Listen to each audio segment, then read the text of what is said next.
La statua è depositata nel magazzino del comune e noi siamo qui per chiedere che questa statua sia riposizionata in questo luogo, che è un luogo significativo, perché siamo davanti alla Biblioteca Ioppi. Carlo Sgorlon, questo grande scrittore del nostro Friuli,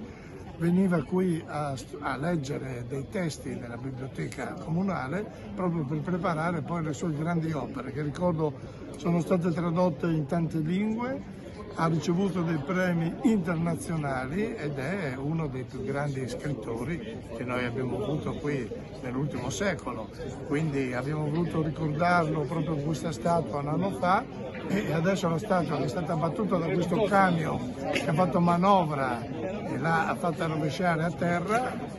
deve essere ricollocata. Quindi oggi siamo qui proprio per chiedere con forza che il comune si dia una mossa per recuperare questa statua. Non riusciamo a capire perché non si arrivi rapidamente a una decisione per riportarla in questo luogo. Chiaro che la statua va riparata o rifatta, come dice lo scultore Condello,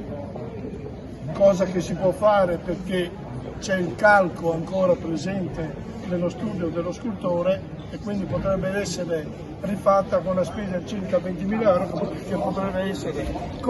dovrebbe essere coperta dall'assicurazione del camion che l'ha colpita e l'ha battuta. Quindi la nostra azione di oggi è innanzitutto per rendere ancora omaggio a questo grande scrittore della nostra città e del nostro Friuli e poi per sollecitare l'amministrazione comunale a essere più attiva, più rapida nel prendere decisioni per ripristinare questa statua che dà lustro alla storia letteraria del nostro Friuli.